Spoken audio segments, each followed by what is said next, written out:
വിദേശത്തേക്കാണ്. കൊല്ലം പുനലൂർ സ്വദേശി സാജൻ ജോർജിൻ്റെ സംസ്കാരവും ഇന്ന് നടക്കും.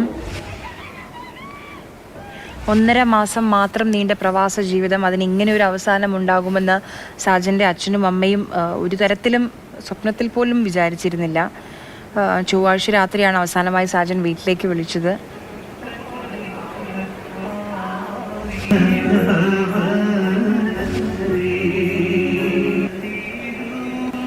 വിദേശത്തേക്ക് കുവൈറ്റിലേക്ക് പോകുന്നതിന് മുൻപ് കുറേ കാലം അധ്യാപകനായി ജോലി ചെയ്തിട്ടുണ്ട് സാജൻ. സഹോദരി ഓസ്ട്രേലിയയിലെ മെൽബണിലാണ്. സഹോദരിയും എത്തിയിട്ടുണ്ട്.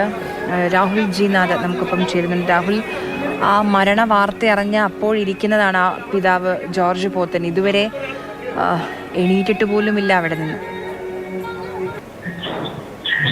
അതേ ആര്യ, ഈ മരണ വാർത്ത അറിഞ്ഞപ്പോൾ മുതൽ തളർന്നിരിക്കുന്ന ഒരു പിതാവിനെയാണ് പുനലൂർ നരിക്കലിലെ വീട്ടിൽ നമുക്കെല്ലാവർക്കും കാണാൻ കഴിഞ്ഞത്.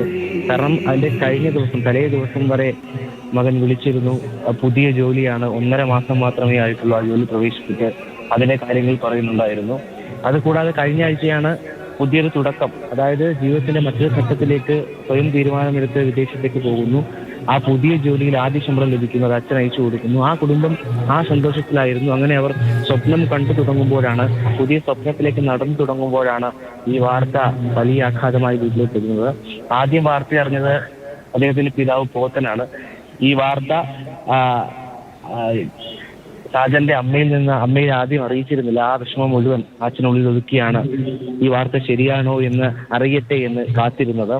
ശേഷം അമ്മ ഇന്നലെ മാത്രമാണ് ഈ വാർത്ത അറിയിച്ചത്. അമ്മയ്ക്കുണ്ടായ ആഘാതം വളരെ വലുതാണ്. സാജൻ കുവൈറ്റിലേക്ക് മടങ്ങുമ്പോൾ കുടുംബം ഒന്നാകെയാണ് വളരെ സന്തോഷത്തോടു കൂടിയാണ് യാത്ര അയച്ചത്.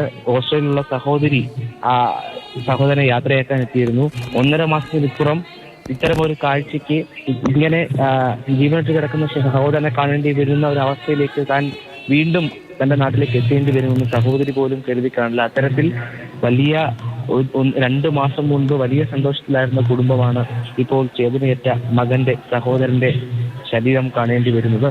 നാട്ടുകാരെ സംബന്ധിച്ച് സാജനുമായുള്ള ഓർമ്മകൾക്ക് വലിയ പഴക്കമില്ല. 2 മാസം മുമ്പ് വരെ നാട്ടുകാരുമായി വളരെ സജീവമായി ഇടപെട്ട വ്യക്തിയാണ് സാജൻ. അവർക്ക് അത്രമാത്രം ഓർമ്മകളുണ്ട്. ആ ഓർമ്മകളുടെ വേലിയേറ്റത്തിൽ കടന്നു പോകുന്നവരത്രയും കണ്ണുകൾ നിറയുന്നുണ്ട്.